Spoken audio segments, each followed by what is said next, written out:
আচ্ছা মুশকিল তো, তুমি সারা বছর পড়বে না, লিখবে না, হাতে লেখা ভালো করবে না, বানান ঠিক রাখবে না, তাহলে তুমি পাস করবে কি করে? শেষ পর্যন্ত পরীক্ষার সময় বলবে যে স্যার আমি পাস করতে পারবো কি পারবো না, এটা তো বলে চলবে না। নমস্কার। 2027 সালে যে সমস্ত স্টুডেন্টরা মাধ্যমিক পরীক্ষা দেবে তোমাদের উদ্দেশ্যে বলছি যে তোমরা কিন্তু এখন অনেক টাইম রয়েছে, ভালো করে কিন্তু লেখাপড়া করো এবং প্রত্যেকটা অধ্যায় ভালো করে ফার্স্ট হচ্ছে রিডিং পড়ে বইয়ের সিলেবাসগুলো কিন্তু কমপ্লিট করবে। কারণ এই প্রত্যেকটা বইয়ের যে অধ্যায়গুলো রয়েছে সেগুলো যদি তোমাদের রিডিং পড়ে যদি কমপ্লিট করা যদি না থাকে তাহলে কিন্তু কোনো প্রশ্নের কিন্তু উত্তর দেওয়া কিন্তু সম্ভব নয়। এমনিতে তোমার মনে করছো হয়তো এসএকিউ এমসিকিউ আসবে, ফটাফট উত্তর দিয়ে দেবো, কিন্তু তা নয়। তোমার প্রত্যেকটা অধ্যায় যদি ঠিক মতন যদি না জানা থাকে ঘটনাগুলো বা বিষয়বস্তুগুলো, তাহলে তুমি কি করে এমসিকিউগুলো বা এসএকিউগুলো অ্যান্সার দেবে বা ব্রড কোশ্চেনগুলো অ্যান্সার দেবে?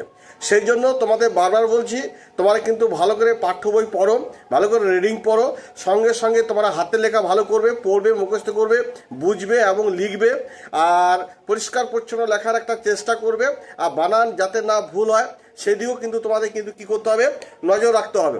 আর এত সকল আমরা করি না বলে, পড়াশোনাটাকে কোনো রকম গুরুত্ব দিই না বলে শেষ পর্যন্ত দেখা যায় কি যে স্যার দু নাম্বার কি আমি গ্রেস নাম্বার পাবো, স্যার অমুক সাবজেক্ট আমি পাস করতে পারবো না, আমাকে কি 4 নাম্বার গ্রেস নাম্বার দেওয়া হবে, এরকম ধরনের কিন্তু তোমাদের কী হয়, শেষ পর্যন্ত বাহানা হয়ে যায়। তোমাদেরকে কিন্তু একটা কথা বলি, অনেকে কিন্তু ঠিক মতন না পড়াশোনা করার জন্য এই প্রত্যেকটা সাবজেক্টে যে 25টা করে যে নাম্বার তুলতে হয় সেই নাম্বারটাও কিন্তু তুলতে পারে না। প্রজেক্টে থাকে 10 নাম্বার, রিটিন পরীক্ষায় থাকে 90 নাম্বার, 90 এবং এদিকে প্রজেক্টে 10, এই 100-100-100-100-এর মধ্যে 25 তুলে তবেই তোমার কিন্তু সেই সাবজেক্টে পাস করে যাবে। কিন্তু এইটুকু নাম্বার কিন্তু অনেকে তুলতে পারে না। প্রতি বছর দেখতে পাই আমরা কি 1,20,000 থেকে 30,000 ছেলে মেয়ে কিন্তু ফেল করে যায়। সেই জন্য তোমাদেরকে প্রত্যেকে এখন থেকে সাবধান করে দেবো, তোমরা কিন্তু ভালো করে পড়াশোনা করো, মনোযোগ দিয়ে পড়ো এবং খাটো, দেখবে তোমাদের এর 25টা নাম্বার তুলতে কোনো অসুবিধা হবে না। যদি ভালো পরিশ্রম করে যদি পড়াশোনা করতে পারো তোমাদের রেজাল্ট কিন্তু অনেক ভালো হতে বাধ্য। বলে না কষ্ট করলে কেষ্ট মেলে, ঠিক তেমনি ভালো করে কষ্ট করে পড়ো, মনোযোগ দিয়ে পড়ো, হাতের লেখা ঠিক করো, লেখা প্র্যাকটিস রাখবে, বানার প্রতি নজর রাখবে, দেখবে তোমাদের কিন্তু রেজাল্ট ভালো হবে। আর তার থেকেও কিন্তু একটা বড় জিনিস যে স্কুল কোনোদিনই কিন্তু মিস করতে নেয়, ঠিক টাইম মতন স্কুল যেতে হয়।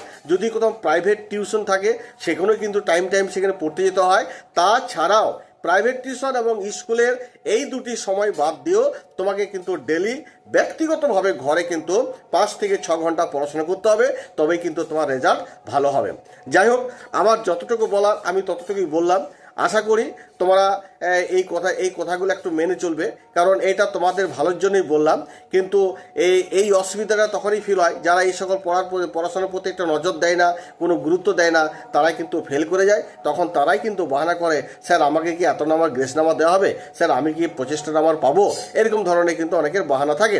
সেই বাহানা দিক দিয়ে মুক্তি পাওয়ার জন্য তোমাদের কিন্তু এখন থেকে কিন্তু কঠোর পরিশ্রম করে পড়াশোনা করতে হবে। যাই হোক, এই ভিডিও যদি একটু হলো যদি ভালো লেগে থাকে অবশ্যই কিন্তু যারা ইউটিউব থেকে দেখছো অবশ্যই সাবস্ক্রাইব করে দিও, আর যারা ফেসবুক থেকে দেখছো অবশ্যই চ্যানেলটিকে ফলো এবং লাইক করে দিও। তোমরা সকলে ভালো থাকো, ধন্যবাদ।